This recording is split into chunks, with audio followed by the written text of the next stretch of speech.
এটা হচ্ছে ভাই ইন্ডিয়ান বর্ডার, বাংলাদেশের বর্ডার শেষ। আমি হচ্ছে 0 পয়েন্টে, গারো পাহাড় 0 পয়েন্টে। এখান থেকে হচ্ছে ইন্ডিয়ান বর্ডার, বাংলাদেশ শেষ, ইন্ডিয়ান বর্ডার শুরু। এটা হচ্ছে রাজ্য হচ্ছে মেঘালয়। আমরা যে মেঘালয়ের কথা শুনি, মেঘালয়ের অনেক নাম শুনি, সেই মেঘালয় আর কি। মেঘালয়ের রাজ্য এটা, একবারে সীমান্ত ঘেঁষা। এই যে বর্ডার, এটা হচ্ছে বর্ডার। আর পিছনে হচ্ছে ইন্ডিয়ার হচ্ছে পাহাড়। এই যে ওদের দেখেন বর্ডারের সাথে ওদের বাড়িগুলো, যে পাহাড়ি এলাকায় যে বাড়িগুলো মানে বর্ডারের সাথেই। আর আমাদের আমাদের বর্ডারের সাথে আমাদের খুব একটা বাড়ি নাই, তবে পাশে অনেক একটু ফাঁকে আছে। আর পাহাড়ের চিপায় চাপায় কিছু বাড়ি আছে, এই বাড়িগুলো আসলে উচ্ছেদ করে দেওয়া হয়েছে। কারো পাহাড়ে যে চিপায় চাপায় যে বাড়িগুলো ছিল, বাড়িগুলো উচ্ছেদ করে দেওয়া হয়েছে। কারণ এরা হচ্ছে গাছ কাটে, গাছ কেটে গাছগুলো বিক্রি করে দেয়। গাছ কেটে জীবিকা নির্বাহ করে, যার কারণে এদেরকে চাকরি দেওয়া হয়েছে। ওদেরকে উচ্ছেদ করে দিয়ে ওদেরকে আলাদা করে বাড়ি করার ব্যবস্থা করে দেওয়া হয়েছে। দিয়ে এখানে হচ্ছে মানে জনসম্মুখ মুক্ত করা হয়েছে করে, যাতে মানুষ ওদেরকে আবার ওদের ফ্যামিলি থেকে একজন করে লোক এখানে চাকরি দেওয়া হয়েছে, যারা ওরাও চলতে পারে, পর্যটন এলাকাটাও ভালো থাকে, পাহাড়গুলো অনেক সুন্দর থাকে। তাছাড়া তো আমরা শুধু ইন্ডিয়ান পাহাড়ের উপর ঝুঁকে পড়বো আর কি, যার কারণে আমাদের পাহাড়গুলো রক্ষা করা অনেকটা প্রয়োজন, জরুরি প্রয়োজন। তাছাড়া তো আমাদের দেশে তো মানে পাহাড়ি এলাকা নেই বললেই চলে, যা পাহাড় সব তো ইন্ডিয়া বর্ডারের পাস করে নিচ্ছে। এই শালারা এই কোন শালা, এই শালা যে শালা ইংল্যান্ডের এক লোক, নামটা আমার এখন খেয়াল নাই, উনি মূলত পাহাড়ও শেষ করছে, বর্ডারও দিয়ে রাখছে। কিরে ভাই, পাহাড় কিছু আমাদের দিলে কি হইতো? কি সমস্যা ছিল? হ্যাঁ, আমরা কি দোষ করছি? পাহাড়গুলো কি আমরা দেখতে পেতাম না? পাহাড়গুলো দিলে কি তোমাদের খুব ক্ষতি হইতো?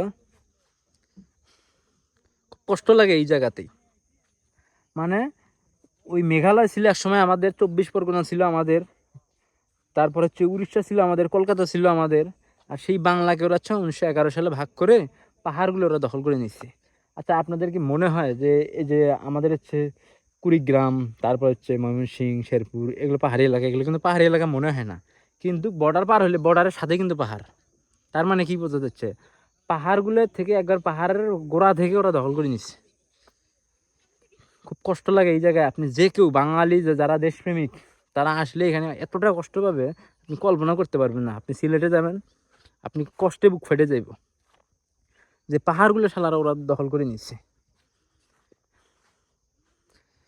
আমাদের দেশের সরকার প্রধান অস্ত্র বানানোর কোনো ইচ্ছে নেই, এদের কোনো চিন্তা ভাবনাই নেই যে অস্ত্র বানানো লাগবে, দেশের অস্ত্রের প্রয়োজন। কারণ যেখানে ইসরায়েলের মতো একটা ছোট্ট একটা দেশ, ইসরায়েল তো দেশেই নেই, ওরা এতটা উপযুক্ত অর্জন করছে, এরা এতটা এরা অস্ত্র তৈরি করছে যে একটা ফিলিস্তিনি একটা দেশটাকে দখল করে নিতেছে, ওরা লেবাননকে দখল করে নিতেছে, ওরা তারপর হচ্ছে সিরিয়াকে দখল করতেছে। আর আমরা বাংলাদেশে 1,47,000 বর্গ কিলোমিটার একটা দেশ, এত বড় দেশ, আমাদের নিজস্ব সমুদ্র এলাকা আছে, আমাদের নিজস্ব সব কিছুই আছে, থাকা সত্ত্বেও আমরা পিছিয়ে আছি কি জন্য? আমরা তো চাইলে সুন্দরভাবে এত সুন্দর দেশে যদি বিজ্ঞানটাকে ভালোভাবে চর্চা করতে পারি, এখানে আমরা অস্ত্রের কারখানাগুলো তৈরি করতে পারি না? দেশে বিমান দেশে বাংলাদেশের মধ্যে বিমান মাত্র 60টা। কি রে ভাই, 60টা বিমান দিয়ে কি আপনি ইন্ডিয়ার সাথে যুদ্ধ করতে পারবেন? মায়ানমারের সাথে যুদ্ধ করতে পারবেন?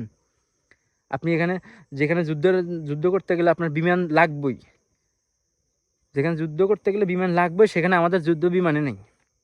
এখনই যদি ইন্ডিয়া যদি আমাদেরকে আক্রমণ করে, আমরা সাধারণ মানুষ দিয়ে কয়টা আপনি করবেন, কয়টা গুলি মোকাবেলা করবেন?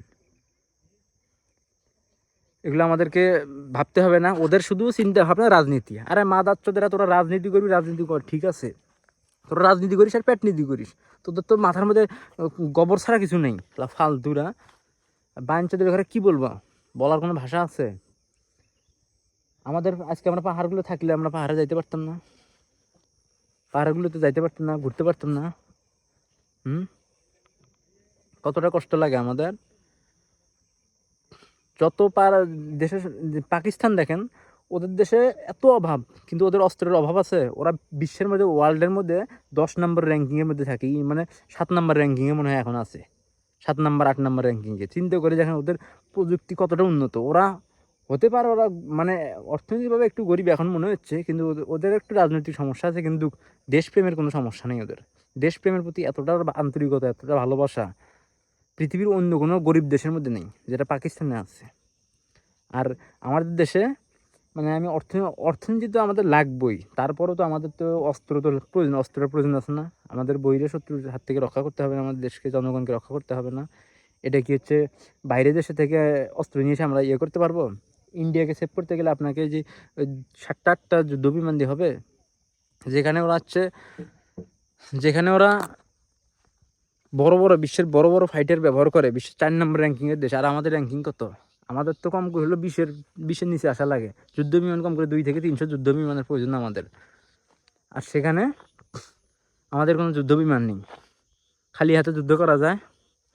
আর পারবেন খালি হাতে যুদ্ধ করতে? এখান থেকে যদি ওরা যদি বর্ডারটা ক্রস করে সামনে বর্ডার আসতে চায়, বিজিবি কয়টা আটকাবো? ওদের প্রচুর পরিমাণে অস্ত্র আছে, আমাদের আছে?